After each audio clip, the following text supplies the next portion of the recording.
guys, welcome back to Mind Over Matter. Today we are actually discussing a very, very important subject. Join us as we discuss some of our journeys with our friends and connect with us as we will be discussing and diving in onto how they build their mental resilience.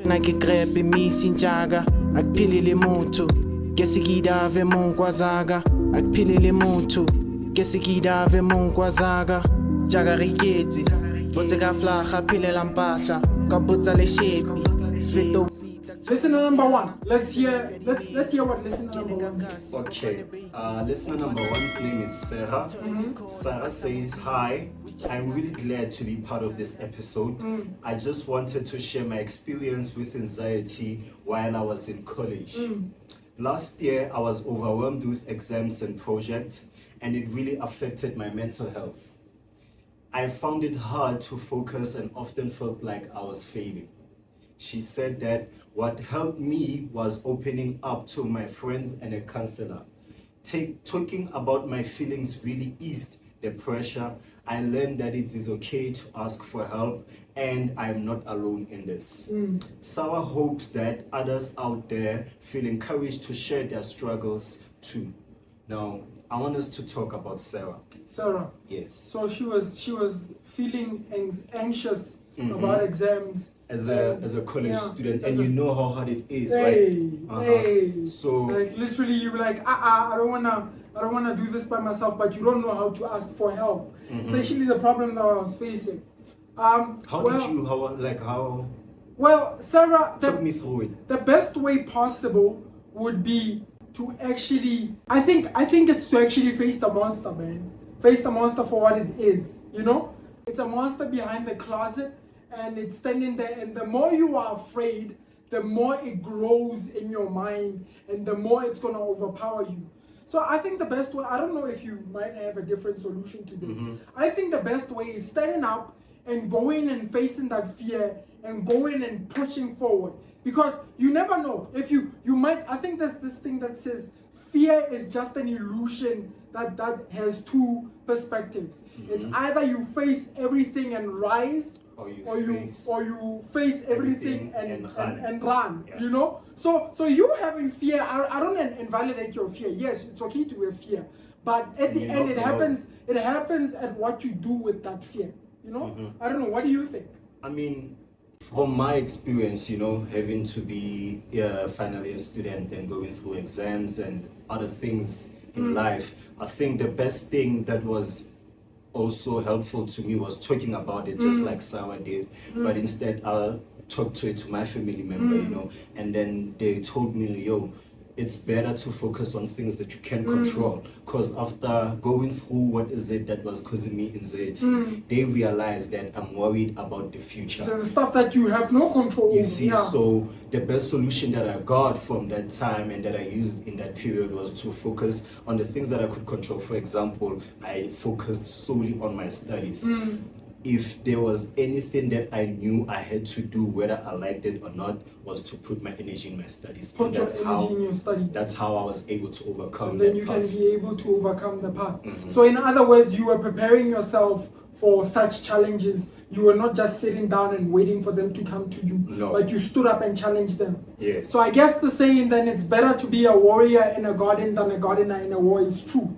You know? Very much. To say that it's better for you to be prepared when uncomfortable situations come than for you to not be prepared. Especially if you can tell, Jorge, chances are times are going to come. Yeah. You know? And if you're already fearing, then it means that's something you should deal with. Yeah, you're supposed to deal with. So let's go to message number 2. Message number 2, yes. Second fan. His name is Mark. Mark is a professional who has faced depression after losing a job. Okay, Mark said, hey, I would like to share my story about dealing with depression after losing my job. It was tough for me, not just financially, but also emotionally. I felt worthless and isolated. At my lowest point, I started journaling and joined a support group. It was enlightening to hear other stories and realize I wasn't alone. It took me time, but eventually I found a new job and learned to manage my mental health better.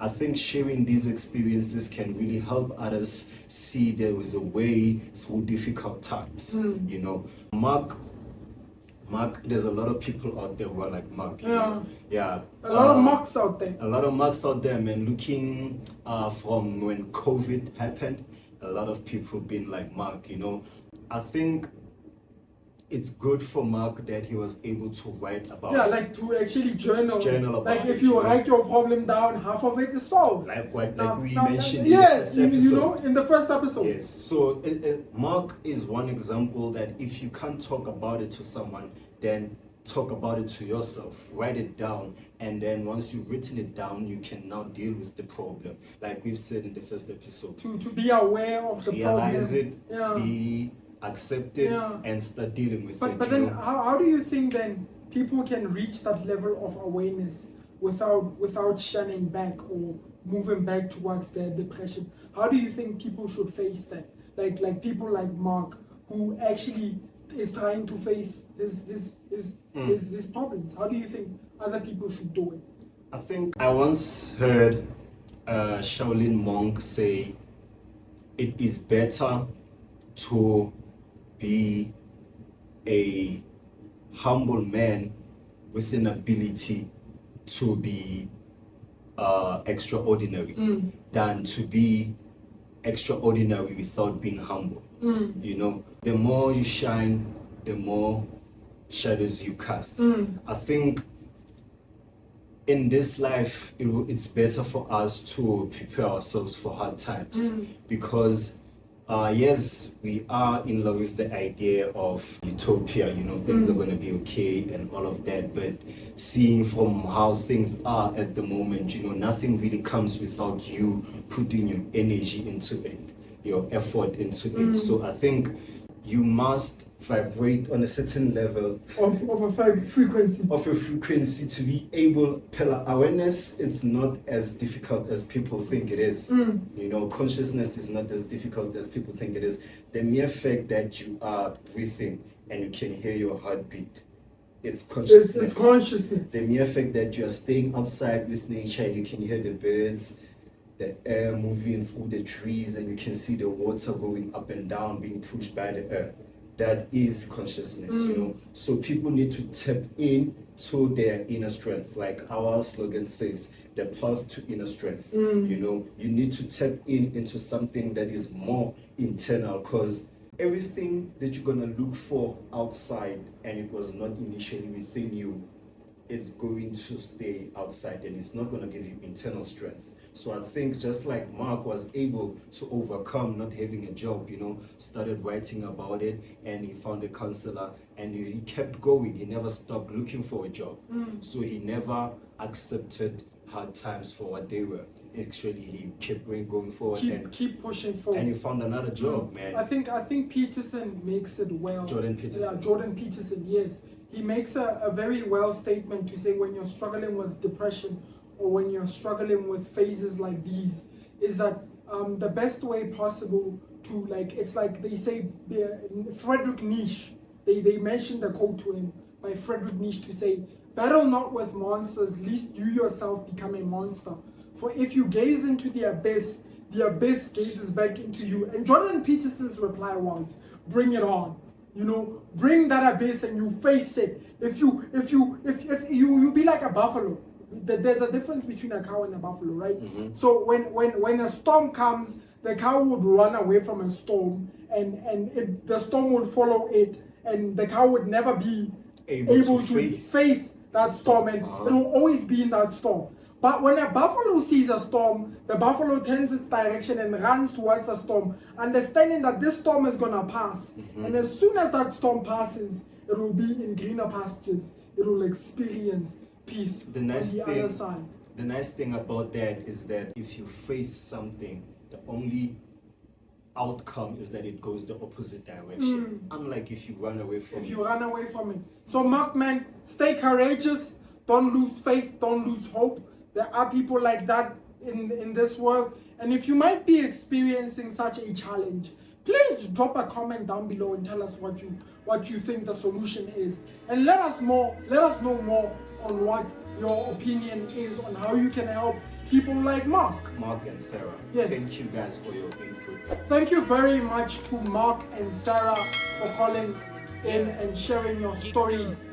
Thank you so much, and your stories create a support structure for people who might be suffering with the same problems as you. And if you have some personal stories that you would love to share with us, not only to find someone to talk to, but to also give others the strategies that you have used, because there are many strategies that people can use to overcome tough challenges. Shaolin monks walk on fire.